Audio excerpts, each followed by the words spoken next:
program today where we can actually ask our famous athletes that we have here some questions on a personal basis. The format will be is we will allow them 8 minutes to give you a presentation of their background and their expertise in whatever area they're in. And then at the end, we will open it up for questions, and I would like to limit that to about 2 minutes a person. I know that doesn't sound like a lot, but if we get too far down the road, then it runs into some other areas. So if we could just stick to that format. First of all, I'd like to welcome all of you here and thank you for attending the afternoon session. I would also like to welcome Dr. Michael Burke, the president of North Idaho College, for attending this afternoon. And I'd like to thank Tony Stewart. Tony's doing a TV show. I'm sorry. Crazy me, I thought Tony might have 5 minutes to be here. But he's doing a TV show with our panelists this morning. So I'll get right into it, and I'll start here on the left hand. I'm going to introduce these people now, not only as their character, but as their, their Christian name, the way he said it this morning. So on my left is Daryl So, and he will be portraying, obviously, the greatest male athlete of the half century, Jim Thorpe. B.J. Johnson will be portraying Jackie Robinson. I have Terry Giamara, I hope I said that right, Terry. Okay. We'll be doing Babe Diedrichsen, and she told me just before we came in there that we were kind of talking about how everybody got into the characters, and she says, "Well, I was told to do mine," so I wanted to kind of preface that a little bit. And then Helen Kaufman is as Esther Williams, and she's the one that's been dressing behind the couch here. So she got there with her swimming suit. And then last but not least, our own David Lindsay, doing one of his things that he obviously enjoys very well, and that's Tony DeCiccio, the soccer coach. So we will get into it, and from this point forward until the last part of the afternoon, you will be speaking to these people in their characters. So, Daryl, can we start with you? Can you hear me out there? No. How about this time? Can you hear me? Okay. What I'm going to do is talk a little bit about this individual I was assigned. But before I start, I want to address something that I think is important to be aware of from the cultural aspect, which is as Native people, some of us, we have the dilemma to try to act out of someone who has passed on, or maybe even refer to his name because of the cultural sensitive issue. So today, for myself, I'm not going to be playing Jim Thorpe, but I will speak about him because of the cultural upbringing that I was brought up with. And also, once I mention his name, I will not be repeating his name several times. I will therefore then refer to him as the one who has passed on into the spirit world. Why do we do that? We believe that when a person makes a journey into the spirit world, when we send him off, we tell him that he should await there for us until we come to be with them. And sometimes when we call them repetitively over and over, we can end up bringing them back from the spirit world, and then what happens is that they end up taking someone else with them. So these are some of the cultural issues that we're trying to be sensitive as an Indian people. So today I was asked to talk about Jim Thorpe. He was born in 1887. He's a member of the Sac-and-Fox tribe. He's also known as one of the world's greatest athletes. Some of the things that he's done was he played football. He was named as three times All-American football player. I guess he played college football. He played at Carlisle Institute, which is in Pennsylvania. But before he started his football as a young age, one of the things that helped him develop all these skills was he had a twin brother that he played a lot with. He wrestled a lot. They played outdoors. But at 9 years old, his younger brother passed away, and he had a difficult time dealing with that. And then once his younger brother passed away, he did develop a really strong relationship with his father. And his father continued to help develop his skills. And some of these skills that he developed were when he was outside, mainly hunting and fishing, A lot of us were familiar with hunting in a different way. Back then, the hunting techniques were very different. It required a lot of physical requirement as far as being involved. Today, you can just drive up to the mountain, walk out of your truck, and load a rifle and shoot something. But back then, you had to set up snares. You had to go after them. So the technique was a little more different. So those are some of the things that help him develop some of these skills and being able to perform certainly. And then after that, he went to the Haskell Indian School, which is in Lawrence, Kansas. He was there, and while he was there, his father was shot accidentally, and he ran home fearing that his father was going to pass away. But when he got home, he discovered that his father was okay. And then after that, he went home again. He went back to school, and then he kept running away because he was really disappointed and lonely at school. So his father decided that he needed to go to the Carlisle Institute, which is in Pennsylvania. So there, when he was there, another thing happened was his mother passed away. And then during that time, his father passed away as well. So he was having a hard time staying. So the football coach encouraged him to get involved. And there he helped the football team become very, very good. He set all kind of records. One of the things that he did was he broke all the rules for football, but most importantly, I think what they liked was he broke the records by his performance playing sports. And then from there on, he was encouraged to participate in the Olympics. And there in the Olympic Games, he won 2 gold medals, and he was declared as one of the world's greatest athletes. And this Olympic took place in Sweden. Another thing was his heritage, I think, was one of the biggest motivation that helped him succeed. He was what they call the Thunderbird clan. With the Thunderbird clan, they have real strong symbols and teaching behind it, how one should develop himself and how he should put a lot of effort into performing well. So that's one of the things that he's done. But after he's got done in the Olympic Games, he came back and then he played baseball, then he played professional football, and he was once a president of the Football League, back then known as the American Football League. Then he resigned after 1 year, then the National Football League was established. He lived to be 56 years old. He died in California. Then now he is buried in Jim Thorpe, Pennsylvania. I think that's about 8 minutes for me now, so it goes pretty fast. Okay, thank you.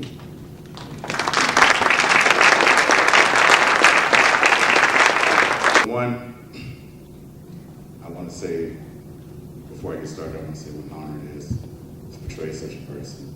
And as you'll see, baseball was just how he got there. I mean, he really became great after the fact. Also, his voice was a lot higher than mine is, and I tried for months and I can't do it. So,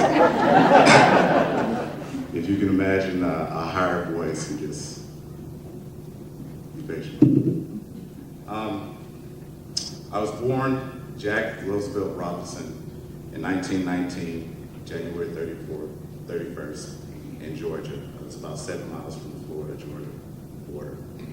My mother gathered me and a lot of other family members on a train, and we moved over to Pasadena, California. It was pretty hard when we first got there because jobs for blacks was very, very rare. The best jobs you can get was as a maid. Eating was a rare thing, which is why my frame was pretty small up until I got into college. Our household, because of my mother's strong religious background, was known as the Robinson Crusoe house. The bakeries would sometimes let my brother Frank and Maggie and I take baked goods home, and my mother, being really strong in the religious field, said we should share. Our house is kind of like a safe house for folks and relatives who were coming to and from California, because California at the time was a better place to get a job. When it was about 1931, I'd say, when I was in elementary school, when everyone started really noticing that I was truly an athlete. And I don't know if you're Eustis elementary school game, but I was the king of dodgeball. And no one could ever hit me. They'd have to stop and everyone would bow down. It's about 1935 when I really started developing my skills in baseball. Baseball was truly my first love. I was a shortstop, and we always had different games that you could play, different tournaments you could play in, and I always played in them. I really loved them. But I also had an older brother, Mac, and he really inspired me as far as getting involved in track and field. He actually was in the 1936 Olympics over in Berlin, and I don't know if you've ever heard of this guy, but he took second place in the 200-yard dash. This guy, they call him, I think, Jesse Owens. But my brother took second place. My brother was second, Jesse Owens. So I really got into track, man. Not only did I go to track, I also played tennis. I actually won the men's singles for the Negro tennis tournament. I actually played that too, and I also played football. As small as I was, it's pretty easy to run away from all those bigger guys. I really didn't have a father, so there was a minister in my life. His name was Carl Downs. He graduated from Fort Sam Houston College in Texas. He really inspired me to move on and press on, be a leader, not a follower. I think you guys have these gentlemen who were known as gangbangers. Well, I too was a gangbanger, but not in that sense that you know. We did stuff like throw dirt clods at cars and, you know, play pranks on folks and pick people's fruit before they were ripe. That was my stint of gangbanging. I had run-ins with the law when I was younger also, but it came from me trying to grow up as an inspiring athlete in a very vicious society towards African Americans. I don't know if you've heard of this asinine thing called Jim Crow, but that's what it was about for the better part of my life. I mean, Jim Crow laws really held a lot of people back, and that was the extent of my alleged criminal behavior here. How, you know, in college I would fight people. The only time I would fight someone is if they put their hands on me. I would actually try to avoid the fight, but once they put their hands on me, we went ahead and had to go. I graduated in 1938 from John Muir Technical High School in Pasadena, where I lettered in actually 5 sports. It was basketball, football, tennis, track, and I lettered quite a few times in track for the broad jump. I was more so as a broad jump. I didn't have my brother Mac's speed at all. My brother Mac was fast, but I did have powerful legs. So I was able to letter in quite a few sporting events there. I actually participated in track and football and basketball and baseball at Pasadena Junior College, and what a time that was. What a time it was. We still had racial problems, but I was able to really prosper as an athlete there. Well, in 1939, I had a setback. My brother Frank died, and he was one of my older brothers. He was influential in my life, but Mac was really, he and I were really on that sports level. And my brother Frank was in a motorcycle accident, so that was kind of a setback for me. In 1940, it was about time for me to decide what 4-year institution I was going to go to, and scholarships really weren't open to me, even though I was considered one of the better athletes in the country.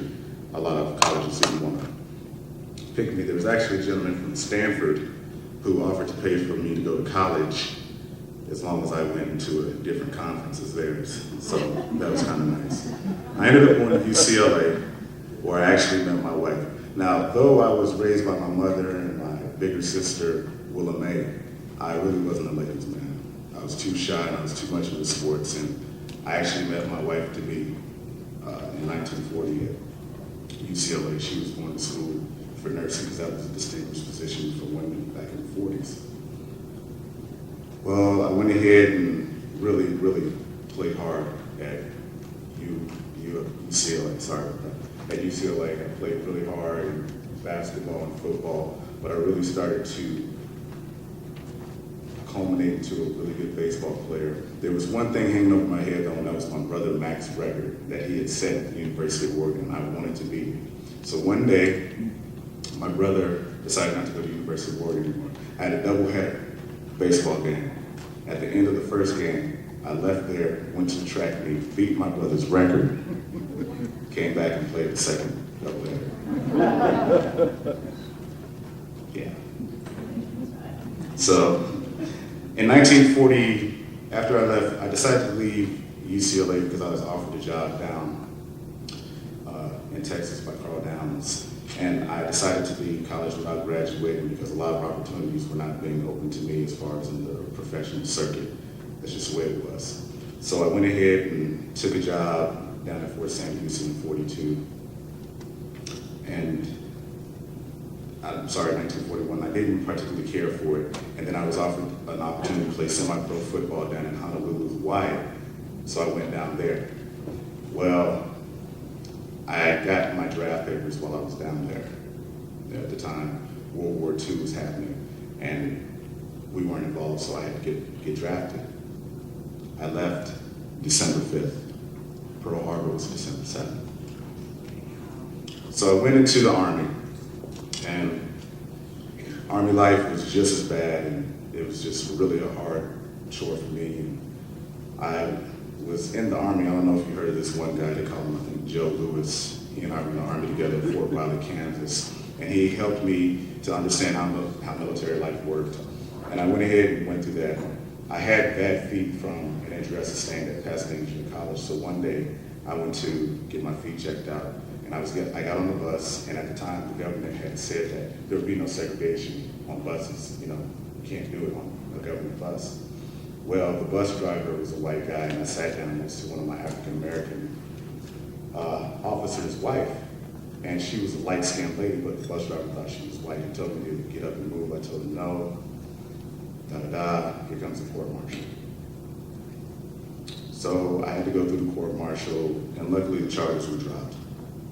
I was honorably discharged from the Army in 1945, where I played for the Negro League, the Monarchs, with great players such as Campanella, Josh Gibson, Satchel Paige.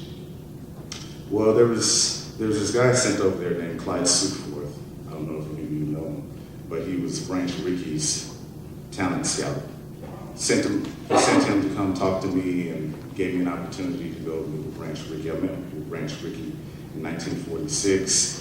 In 1946, I ended up being put into what's known as a farm league for a Canadian team called the Royals.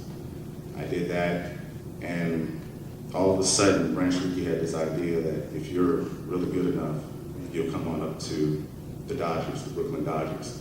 So I went ahead and played real hard, and we had a lot of good athletes that I had to compete against, but I was given the opportunity to come and play for the Dodgers in 1947.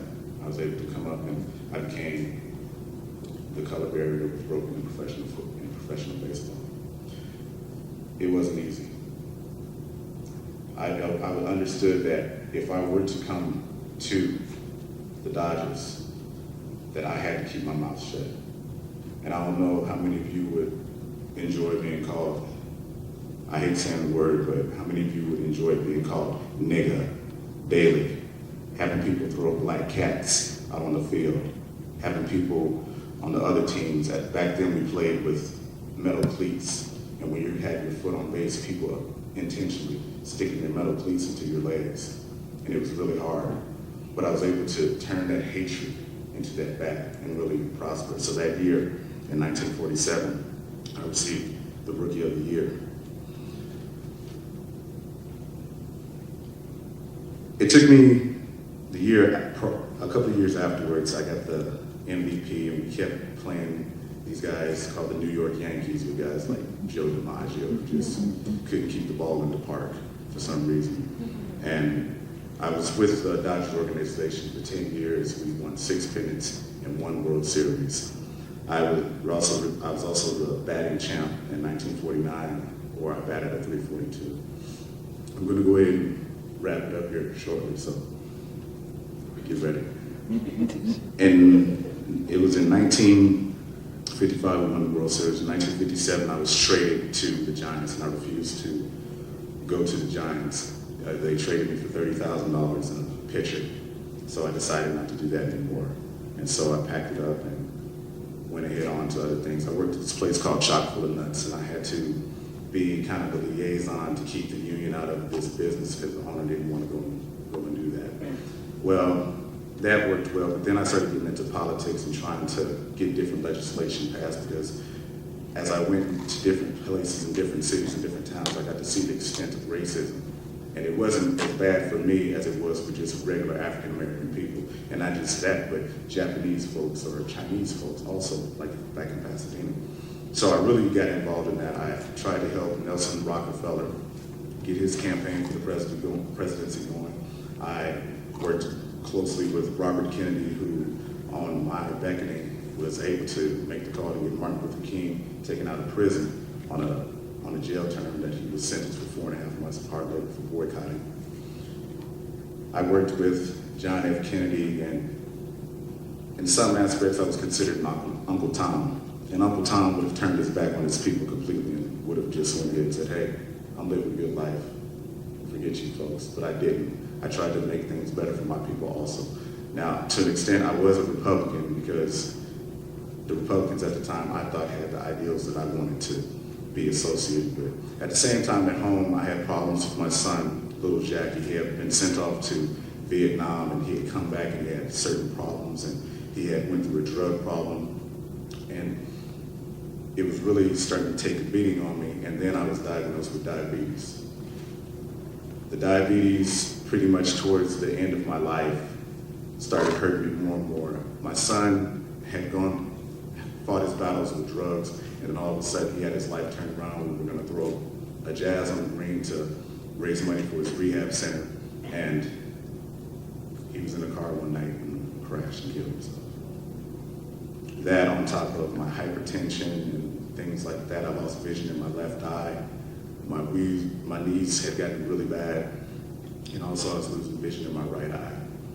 About 1968, another blow came because I worked very closely with Dr. Martin Luther King also. He passed along. Shortly after or before, I'm sorry, it's been a while, I can't remember, but Branch Rickey also passed along. And then my mother died. So all this started really taking a toll on me. About 1970, it got me worse to where they had to give me a catheter, and so that there was a lot of tissue damage in my heart. And as I like to figuratively call it, I was rounding third and heading home.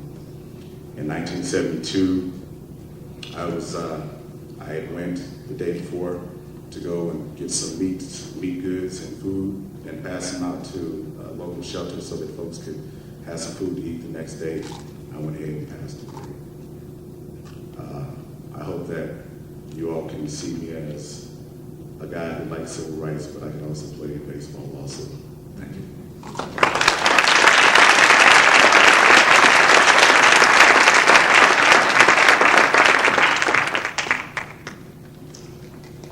Our next guest will be Dave Dieterson. Hello. Yeah, I'm Dave Peterson. I'm getting out in front. I'm down here, out in front. Excuse me. Hi. How's everyone? Nice to see you. I'm Babe Dieterson. Call me Babe. Call me the best athlete, man or woman, in the first half of this century.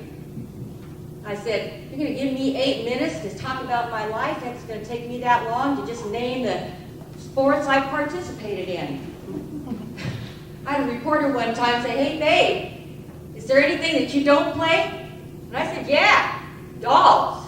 I don't play dolls. Another reporter asked me, so what sport do you do best? And I said, I do everything best. And that's just how I was from the get-go. Probably I was born on June 26, 1914.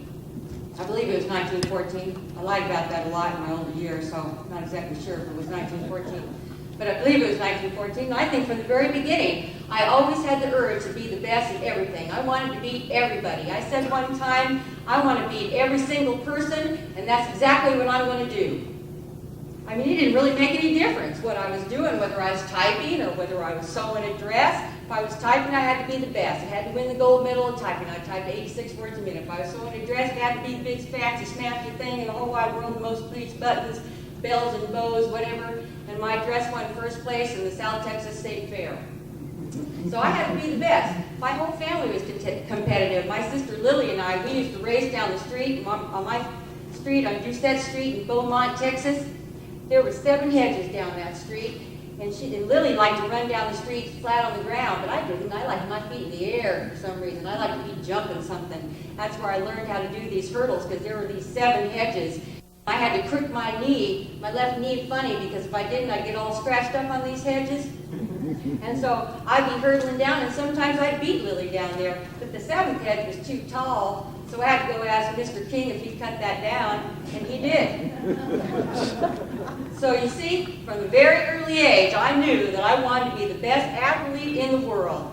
Before I was a teenager, my dad used to talk all these sports to me, get me all excited about going to the Olympics, and I wanted to go to the Olympics next year, and he said, "You're going to have to wait, honey. It's only every 4 years." And so, anyway, I said, well, okay, well, then I'll wait. But I got my nickname when I was in a little one, and I was batting the ball. I was playing baseball, and I could slug that ball out there pretty good. And one of the kids said, "Wow, she looks just like Babe Ruth," because Babe Ruth was real popular in those days. And so they said, "We'll call her Babe." And they did, and it stuck. So here I am. But it wasn't until I was in high school, actually, when I was playing basketball, and I was all city, all state in basketball. And there was a gentleman that came into my life. He had seen all the write-ups about me and stuff in the paper about all the basketball games. And so he came over to take a look at me, and we were playing Houston. We were playing all these big, tall girls, and I was kind of skinny and short, but I could get around him pretty good, and I made a whole bunch of points that game, too. And so he came up to me afterwards, and he said, "How'd you like to play on a big-time basketball team?" He said, and I said, "Wow, boy, I sure would. Where?" And he said, "Well, it's in Dallas." And this guy, he was the boss of what they called the Employer Casualty Company. And so he talked to my mom and my papa and convinced them that I should get out of high school, because I was only a junior in high school at the time, convinced them that I should get out and go on down and play for the Golden Cyclones for the Employer Casualty Company. And so I did just that, and they were preparing to go to the Nationals in March. And we went to the Nationals in March, and by golly, we took the Nationals in March. And I did pretty good there, too, as far as that goes. And so then, it was summertime, and he said, "How'd you like yourself to go to a track meet?" And here I was, all this time, wanting to be an Olympic star, and I'd never even been to a track meet. Can you believe that? You didn't even know it was at the track. So he took me to a track meet, and I thought it was great. And by the time we got back, I had them all convinced to form another Golden Cyclone team, only this time for field and track.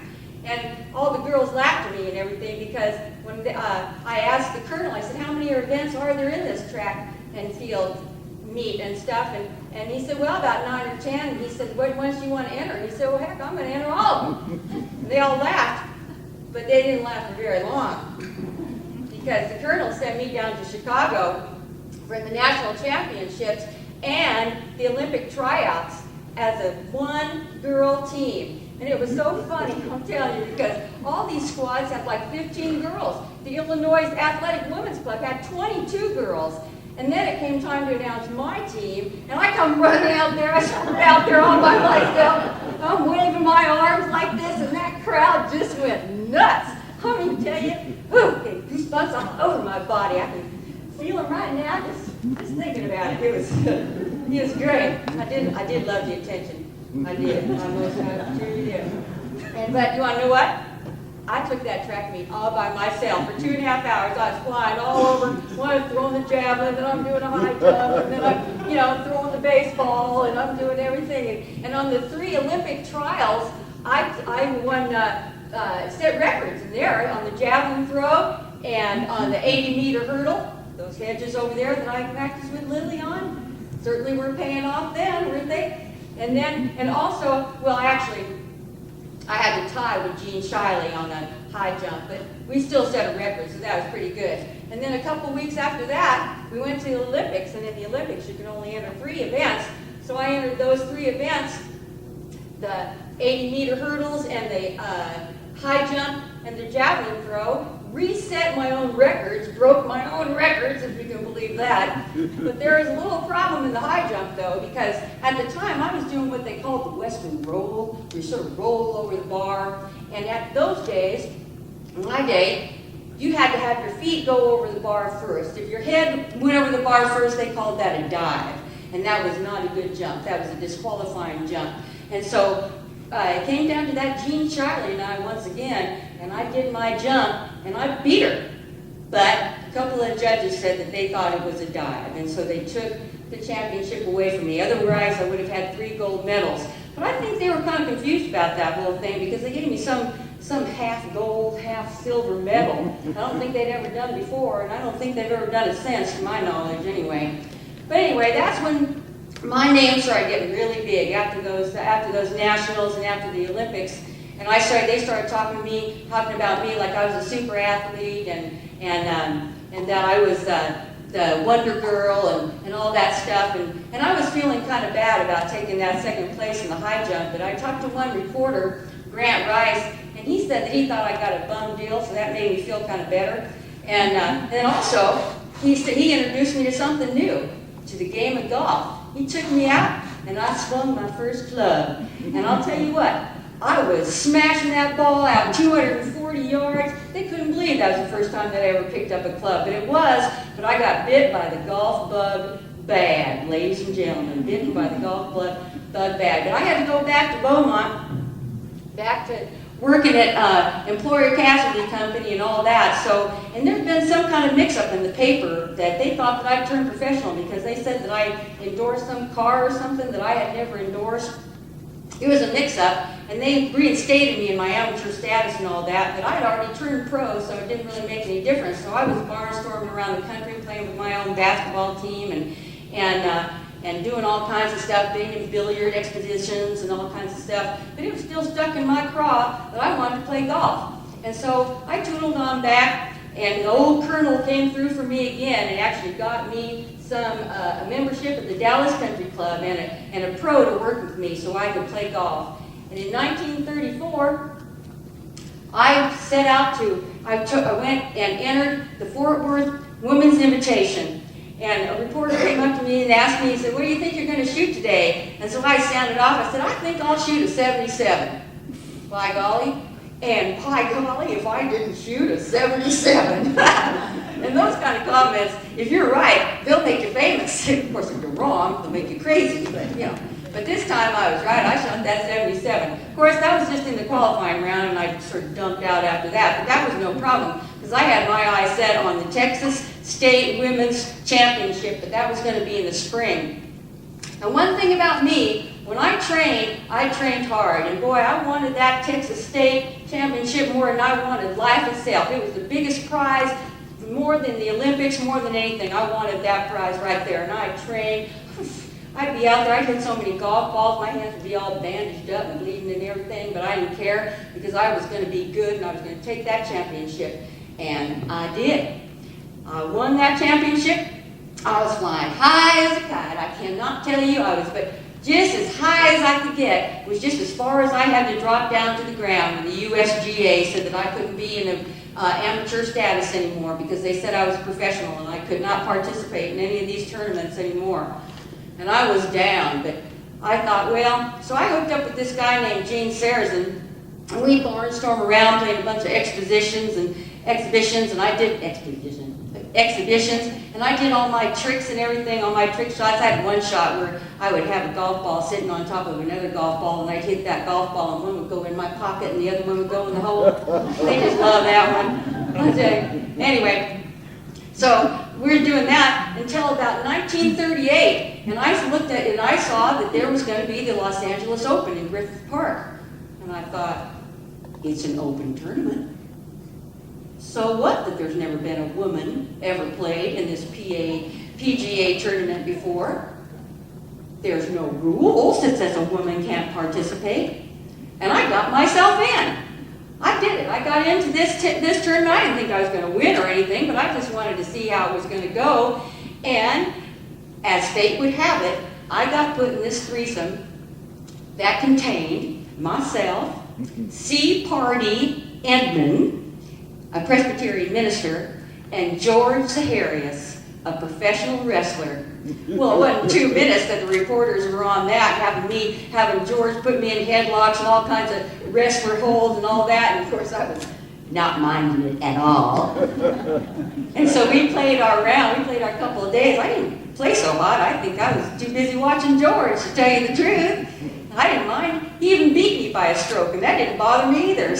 But the good Reverend had his game on. He shot a 75, which I thought was, at least some of us said, had a good round. But I got 2 things out of that tournament. I got to be the only woman ever that played in the LA Open, and I got me a husband.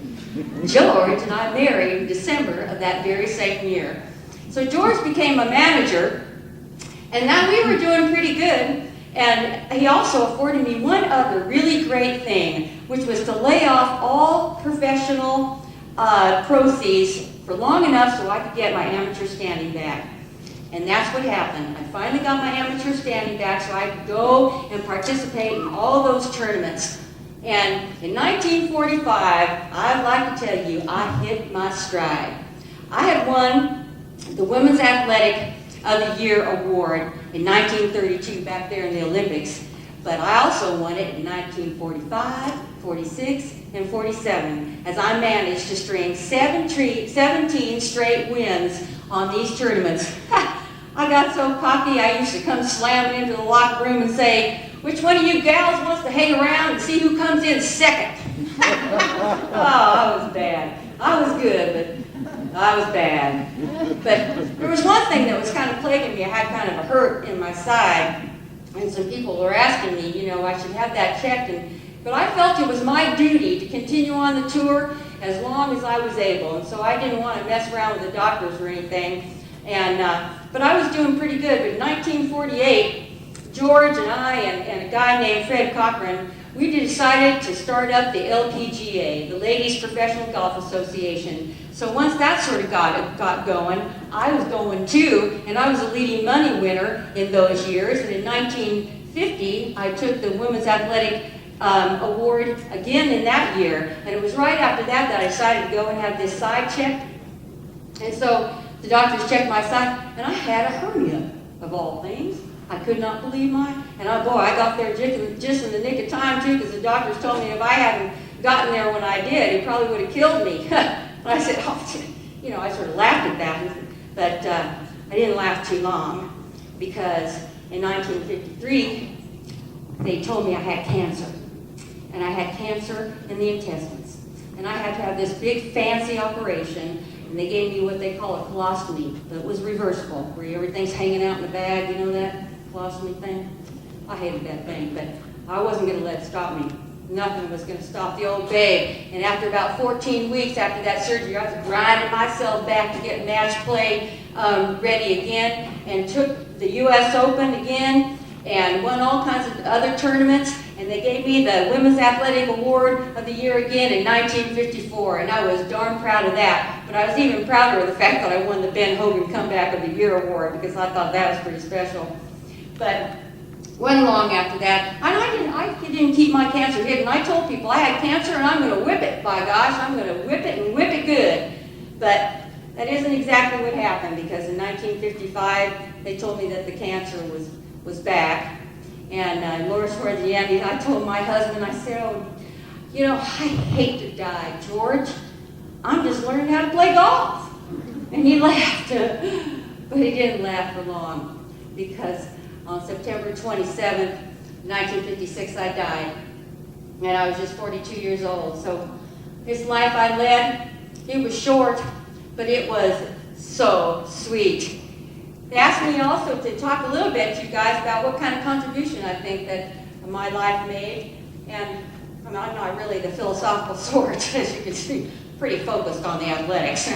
But I guess I could think of a couple things that happened. Number one, I think that it was nice that we started the LPGA, because I thought that was real good for women's sports. And I think we broke through a couple stereotypes maybe of what women can and cannot do, and their capabilities in the sports area. And I thought, and I won some medals and some trophies and things. But I thought, that's not contributing to your life. Those are contributing to mine, but not necessarily to yours.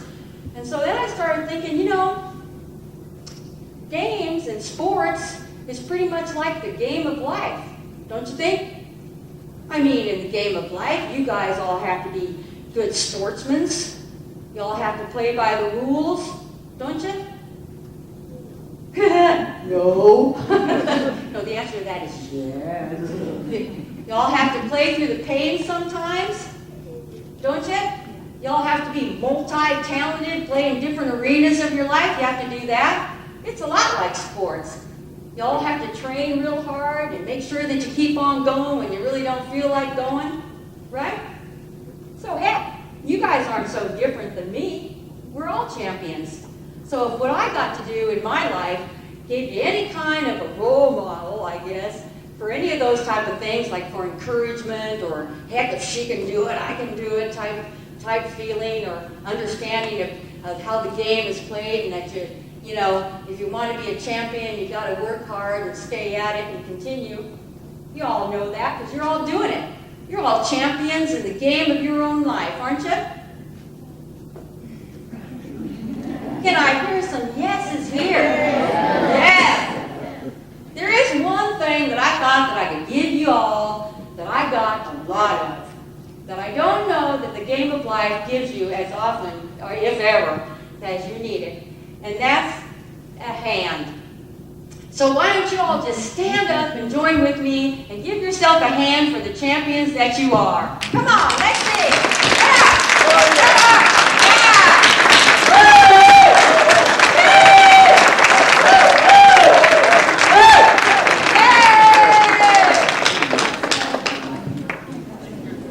Thank you very much. Thank you.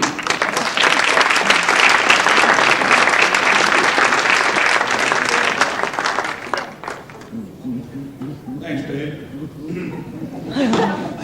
Our next guest is Esther Williams.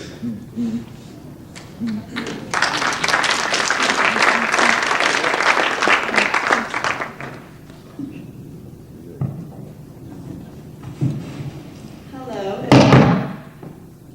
That never happened in my film, so I guess the technology is actually reversed. As you all know, my name is Esther Williams. For many people, the name Esther Williams is synonymous with the high production films of the 1940s and 50s that MGM made a lot of money off of. Those were my swimming films, my swimming musical films. Now, oddly enough, critics claimed that my swimming films were fluff and that they weren't as important as the drama or the action-adventure movies.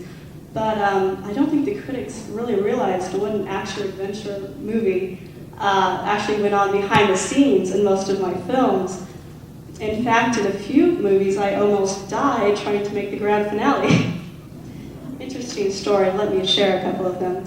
Well, in The $1 Million Mermaid, I'm clad in a gold chip-in tiara, and I'm propelled on a hydraulic lift 50 feet into the air, and I'm expected to dive off of that. Well, somewhere in mid-dive, I realized that my tiara, my little crown that's made of aluminum, wouldn't react very well when it impacted with the water, and sure enough, it didn't. I broke 2 vertebrae on my neck, and I wore a body cast for 6 months, and the producer was really mad that the film was delayed, but I couldn't swim. I couldn't move my arms, so of course I couldn't swim. Now, there were a few stunts, however, that I absolutely refused to do, mainly because I was pregnant on 3 of my films. I lost my first child to miscarriage because the producer wanted me to work harder and harder, and I was working too hard and I lost it. So subsequently, in another film, I was expected to dive off a cliff while riding a horse. And being 4 months pregnant, I didn't think that was a very good idea at all. Well, what happened is I called in a good friend of mine that I had met in my youth from the Los Angeles Athletic Club. Now, my friend was a man, and this is a little interesting. They got him to ride on a horse, put him in a dress like mine, and from a long distance, the audience never knew the difference. And he actually went off the cliff for me, like a true friend would, but he was paid handsomely.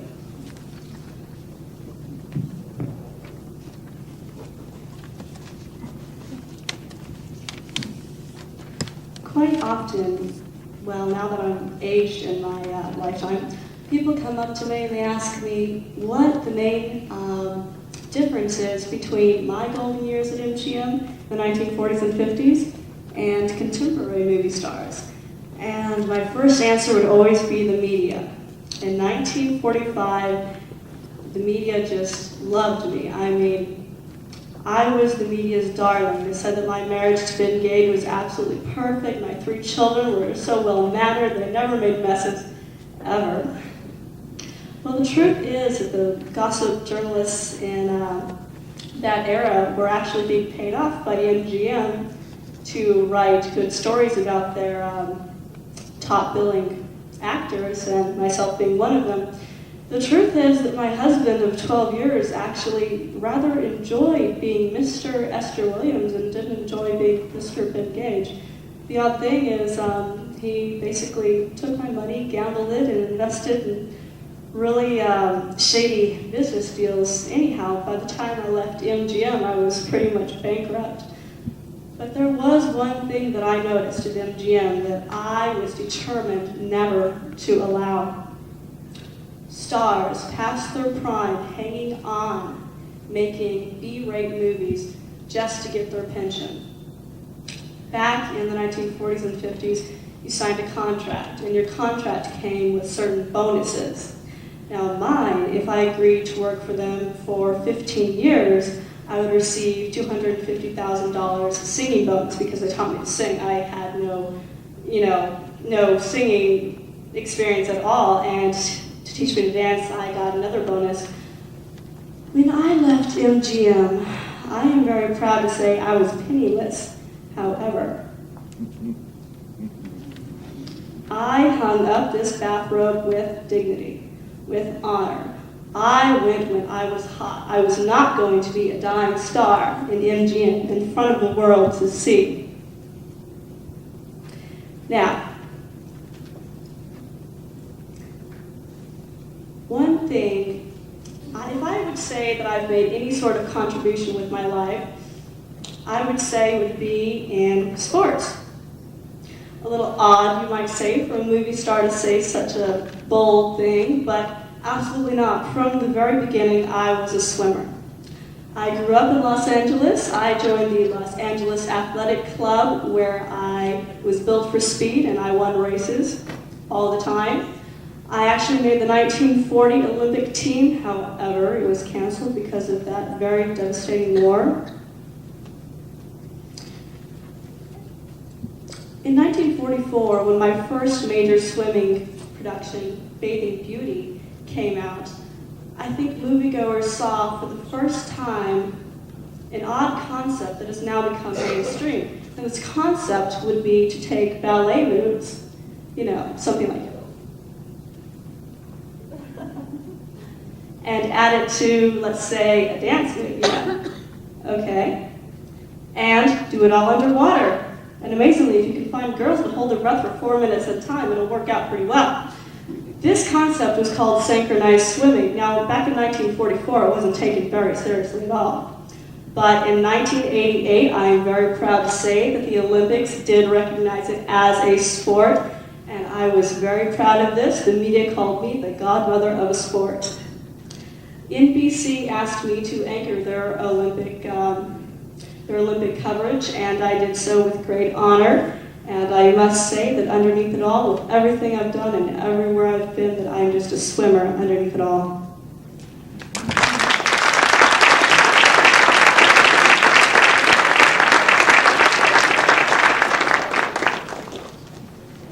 Before I introduce our next guest, I would like to mention the gentleman that just walked on stage here.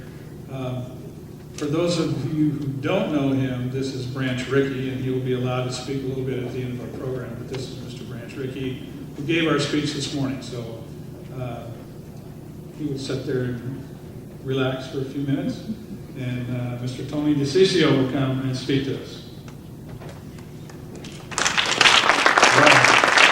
Dr. DeCiccio, who my name really is. How y'all doing? Probably many of y'all don't know who I am. I'm one of the few people up here that's still alive. I think actually I'm the only one still alive other than Esther. I am I'm actually not what it says in your program that I am. In there it says that I am the head coach of the women's national soccer team. As of when that was printed, and when Tony Stewart contacted me and asked me to come do this, that's what my job was.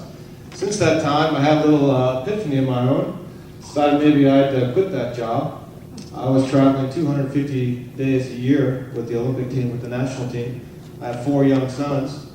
My wife reminded me that I had half the responsibility of those 4 young adults. And so I resigned that position and decided the best thing I could do with my life, spend some time with my family right now. I was born back in Connecticut, Westerfield, Connecticut. Went to high school there, played soccer there. I was a goalkeeper. Went to college at Springfield College up in Springfield, Massachusetts. Was a goalie there, soccer player there. In high school, I was captain of my high school soccer team. I was the MVP of my high school soccer team. College, I was the captain of my college soccer team. I was the MVP of my soccer team. I went on from there and played 5 years in the American Soccer League, which consisted mainly back east. I played professional soccer for 5 years there. I was captain of that team for 5 years. I was MVP of that team for 5 years. I decided then I wanted to go into coaching. I started high school programs, honestly, in Connecticut and Vermont, coaching high school there. I went on and coached in college. I got interrupted a little bit, played on the United States men's team, I think it was 73 or so I played back in there.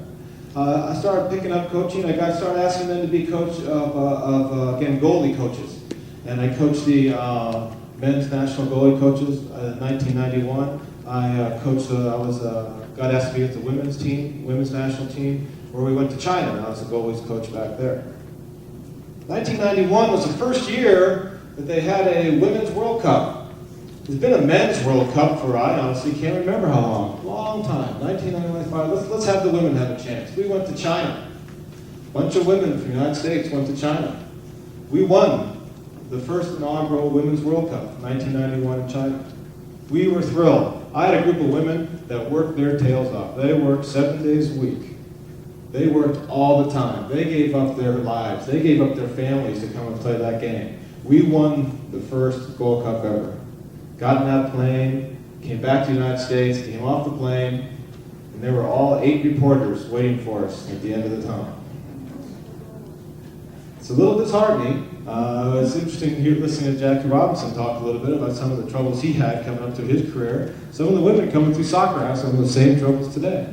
They don't get to earn the 6-figure incomes. They're earning $40,000 now and so forth, right?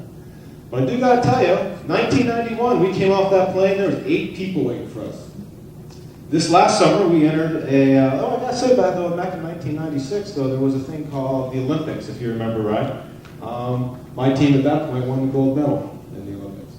We came back and decided to play in 1999 in the Women's World Cup, which was held in Los Angeles, California. It was a championship game. We played all over the United States last summer. 1991, that was 8 years ago. 9 years now, but from that summer, last summer, it was 8 years ago, we had 8 people coming off the plane. He said, my team and I, we walked out in that field in the Rose Bowl. There was, 92,000 people in the stands, and we walked out onto that field. And I'll tell you what, if you watch that game at all, those women gave everything that I could ever ask of them to do. They played 90 minutes, and to those 90 minutes, there was no score. On the field, it's 119 degrees. They played, and they played, and they played. There's a woman by the name of Michelle Akers who played. She had to take 2 liters of fluid intravenously after the game because she gave everything she had for the United States. We went into a shootout. We went into 2 overtimes, as a matter of fact. After that, no score. We got down to the end, we went into a shootout.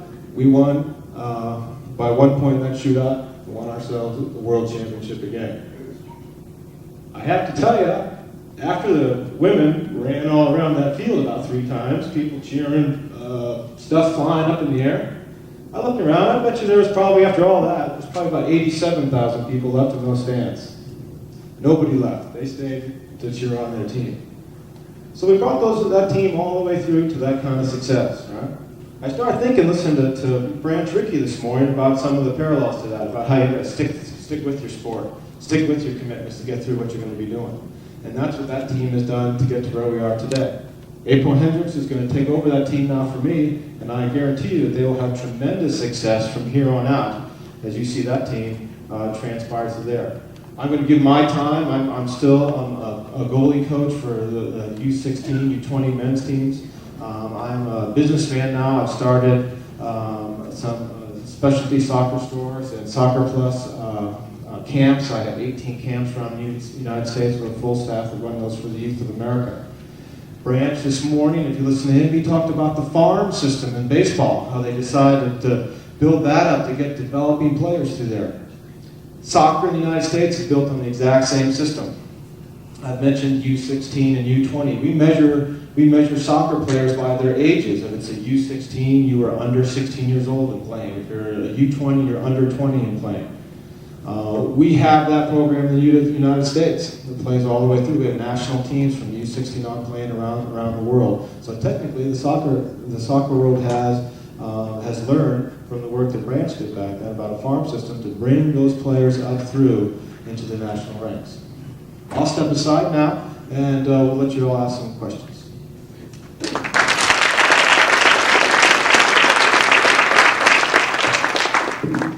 Before we get into our question period, I'd like to have Mr. Ricky just give us a brief overview of his life, about a 5-minute sketch here of what you've done during your life, Mr. Ricky. Mr. Branch Ricky.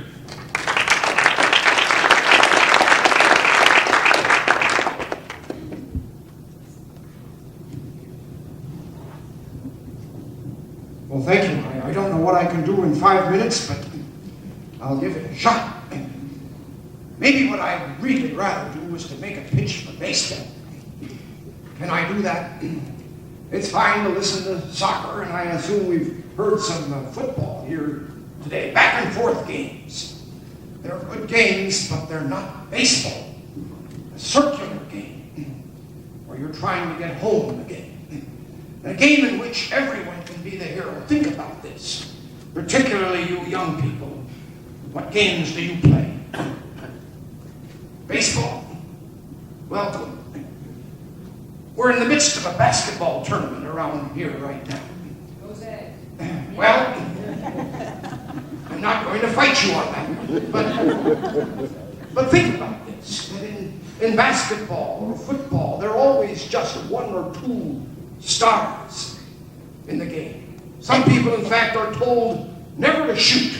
Their job is to rebound or something like this. But in baseball, everyone gets a chance to stand up there almost the same number of times and be the hero of the day. Think about that. A Michael Jordan takes 35 shots a game, or an Allen Iverson today will take 35 shots a game. Someone else, a starter, might take only 2 or 3. But in baseball, everyone gets a chance to stand up there in rotating order and take a turn at being the hero. That's important. And once you're out of that game, of course, you can't come back in, can you? How many times can you think of a great World Series game that comes down to the 23rd or 4th or 5th player having a chance to be the hero because it goes into overtime? Again, soccer's a wonderful game, but it was the starters at the end of that game who got to be out there in that shootout. But in baseball, at the end of the World Series, you might have the scrub on the team who has to be out there. It's a game that I think is a very American game.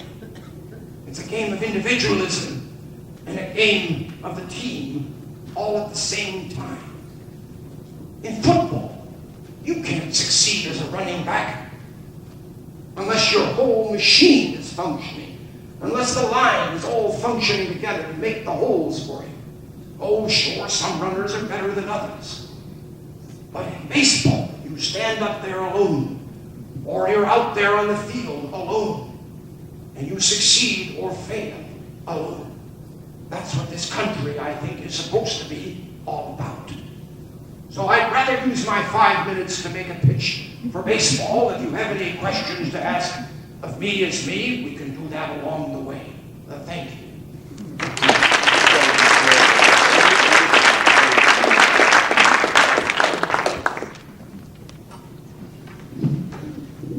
we could open it up now. What I would like to do is open this up to the public and ask you that if you could ask a question and then approximately keep yourself under about.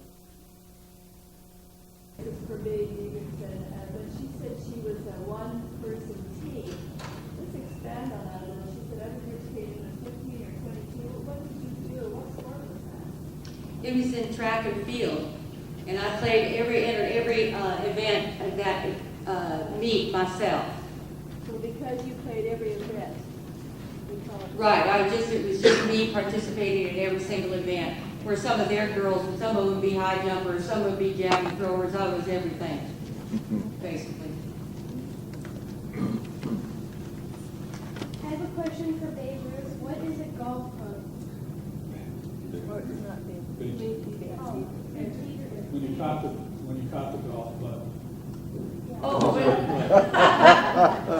Bless your heart. That's a good question. There's a lot of us who'd like to know that. That's just an old expression when you really get taken by a sport or something like that, where you just want to do it and it gets stuck in your craw. You just sort of get bitten by the bug. It's just an old Southern expression, basically. Didn't mean to throw you off there. All the athletes have web pages, and you can go to CNN or ESPN and all those places. The modern baseball players have gotten so in line with their stats and quit worrying about team play, just worrying about how good they're looking at stats. How do you feel about that? As far as athletes playing for stats versus the love of the game, Yeah. it's a good question. I got bad knees. I was just so honored, for one thing. Like I said, I came up back when this country was sweltering with the racism, and Mr. Ricky kind of helped me get along with that. I played because I loved the game. I loved to compete. I loved it. And as far as athletes today, I'm upset, yeah, as you can imagine, because I think when I ended it was $35,000, and here these folks are getting $100-something million. But I think that the love of the sport has been detracted. They've swayed away from the love of the game because people are doing it for money. They're not doing it because they just love it. Because when you're a kid, you play sports because you love to. Your mother had to call you inside. And that's the same intensity that I played with. You know, I'm playing outside, and my mother's calling me, but I just was not going to come inside because I just love the game. And I played more so for the game and not for the money. And it does bug me that athletes today do play for money versus love, but, you know, the money pays the bills and the love, you know. Other than the actual sporting part, was there an actual friendship between you two? I just wondered if there was a friendship between Branch Rickey and Jackie Robinson out of the baseball realm. Very good. We were longtime friends, and I was invited by Jackie to be with him at the induction into the Hall of Fame in 1962, and I was very honored to be invited to be with him. We've carried on a regular correspondence over the years. He can even now and again call me Branch if he'd like to. Oh. Thank you. Did your friend die when he dived up to the cliff? No, my friend was a very trained diver. In fact, that's why I called him, is because I knew that he was very confident. And actually, the horse had been trained to dive too. I had some friends that had a show in Las Vegas that took this horse, you know, on the road with them, and this horse would dive into tanks of water before the public. And so the horse was trained, my friend was trained, and my friend wasn't pregnant, and that's why I asked him to do it for me. For Mr. Chico. Brandy Chastain, after she scored that winning goal this summer, took off her jersey and waved it around. And I understand she made about $1 million endorsements from that. Do you think she did that on purpose? Or was it a reaction? And how did you feel about it personally? No, I don't think it was. I don't think it was a planned event. I think that's an action that's done by men over the years in the soccer field for years and years and years. I was shocked by how how that one single event tended to overshadow a lot of other things that those women had done that day. And I think some of us in the sport forget that a sports bra is just a piece of equipment, and where people are involved in that sport, then maybe they may see that something different. Those sports bras those women wear are way bigger than most bathing suits. So no, I don't think it was planned by her. I think it was just something that goes on in the world of soccer. And if it earned her some money, I say all power to her. Pop Warner, how big an influence was he on your life as the coach of, I believe, Carlisle College? And then after your medals were stripped from you, was there any one force that enabled you to get on with your life and kind of put that behind you? And what did you do after that? I think what Warner done was encourage Jim Thorpe to play football. I think he developed that relationship. I think where it started was when Jim Thorpe ran track, and Warner recognized his talent and then encouraged him to stay in school. So I think that's one of the things that helped him out to complete his school at Carlisle, and then also encourage him to start the football. At one time, he was asked to maybe to be the president of the American Football League. So that's something that helped him out. But I think the thing was the love of playing sport. That's what kept them going. Because after he got done with the Olympic, when he came back, he actually ended up playing baseball for a little bit. And then when he got done playing baseball, he went back into playing football. And he played for several teams. So.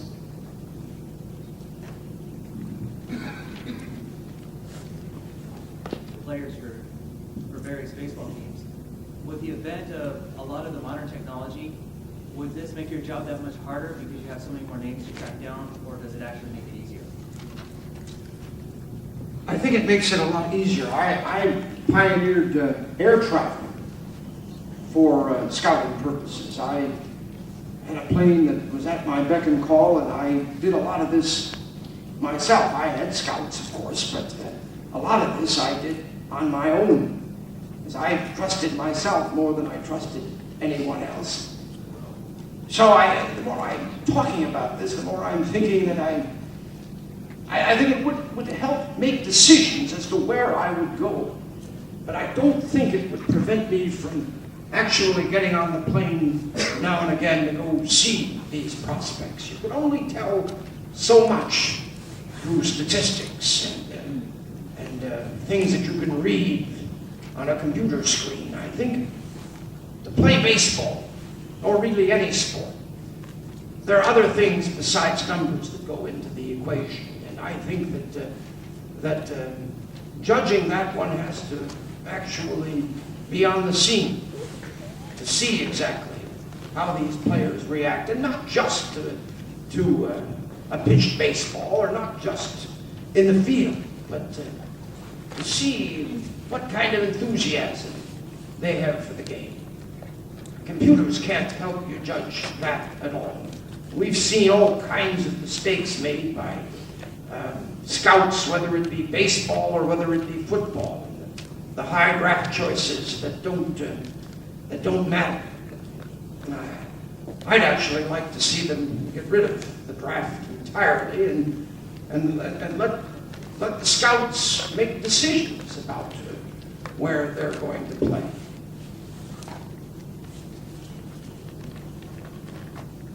This question is for Coach Tony. You have a web page that you put up on the World Wide Web. What message would you want to convey on it? I do have a web page. I have up there now for my soccer camps, and any of you all out there that be interested in enrolling in any of those camps throughout the United States, you can go to that web page and look at that and pay the money and be a member. So I'd appreciate you to do that. What I've got out there now is simply being committed to your success. And we have the tools through our camps to give to the young players in America to come and hone those skills. And the way that you're going to be successful is practice and instruction, practice and instruction. And I thank you for that question and give me a chance to give me that plug there. The first game I ever watched. It was fantastic. But the thing that struck me at the time is that Brandy Chastain got a lot of credit for being the winner of the game because she picked that last goal. But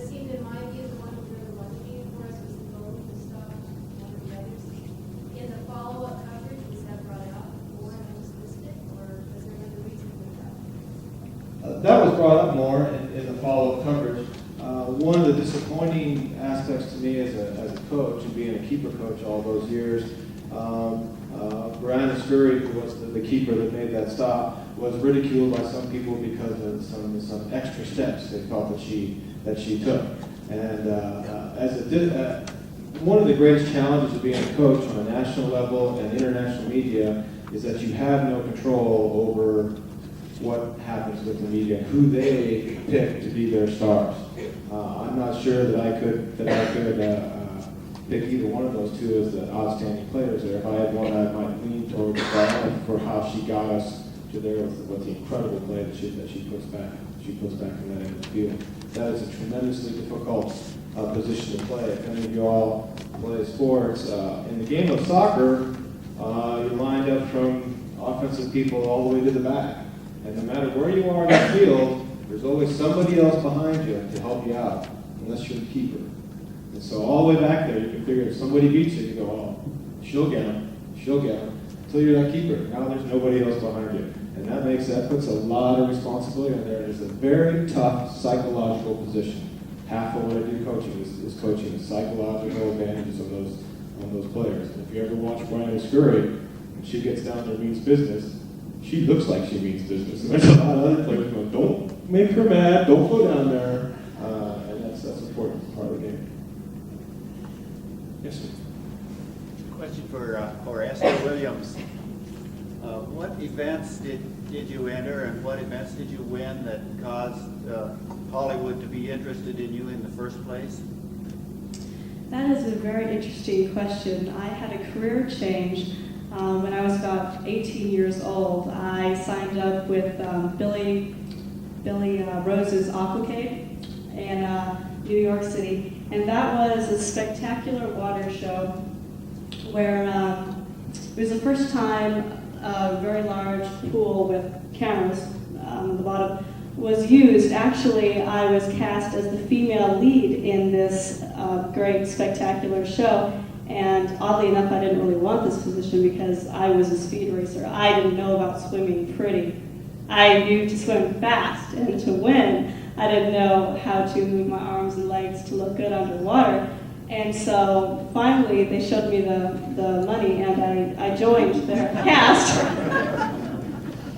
I was working as a clerk at the time. Of course I wanted more of the money. And it just happened from there. MGM actually had to bother me for about 3 years before I would sign a contract with them. I really didn't want a public life. After the Aquacade, I saw so many things in show business, so many corruptions I didn't want to be part of. But once again, the glamour got to me, and so began my career.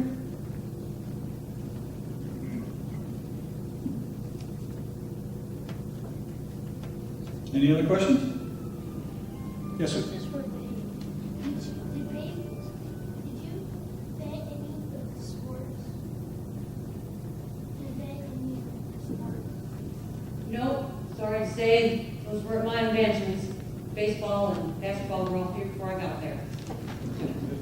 Track and field. Question did Babe invent any sports?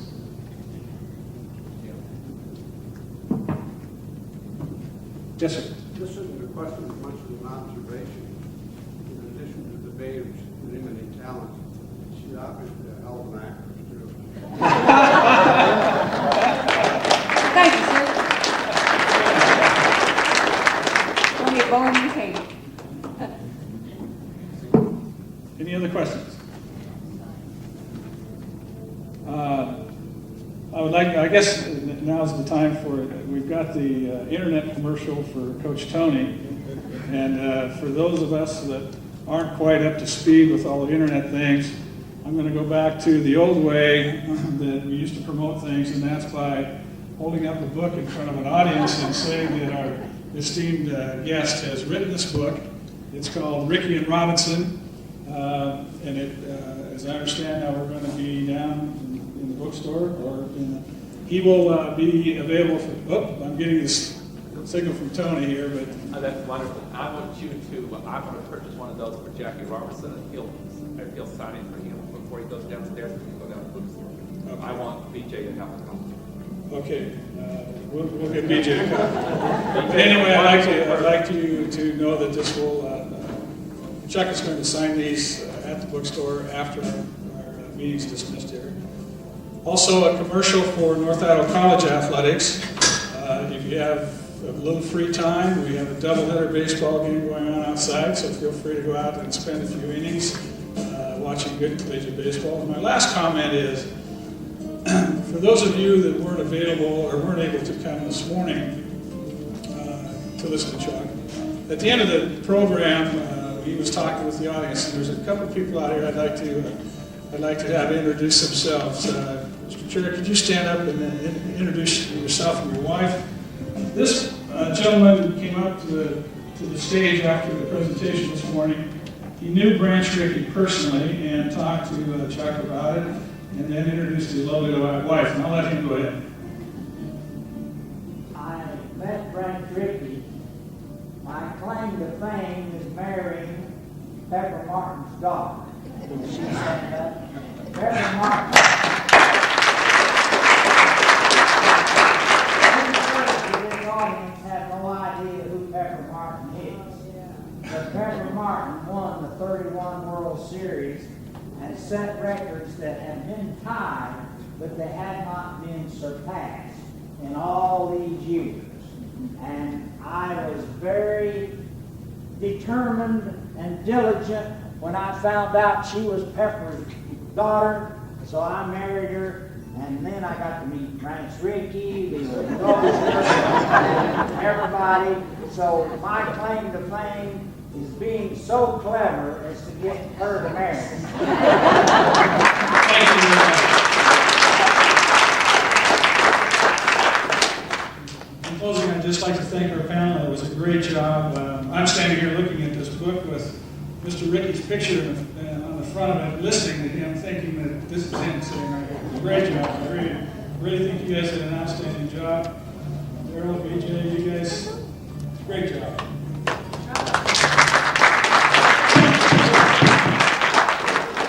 Before you go, but I really got self-absorbed with this. Jackie Robinson was raised in Los Angeles. He moved from a town. I was raised in Los Angeles. I was moved from Portland. He played college football and set records. I played college football and set records. He was supposedly the same height because he was a better athlete. I'll say he was a little bit taller. With the same complexion. He was in the Army. I was in the Air Force. He was in the Army during the war. I was in the Air Force during the war. And I just had to say that he was just an awesome player, an awesome person. Baseball, like I said before, was one of the things he did, but just really caring for his people and really going out there and doing things for his people really just motivated me to take stock in this guy, because you hear Jackie Robinson, color barrier, that's it. No, there's a whole lot more. That man did a whole lot more than just baseball, and I think that is one thing that we should all take note on as far as Jack Roosevelt Robinson goes. And hey, thanks.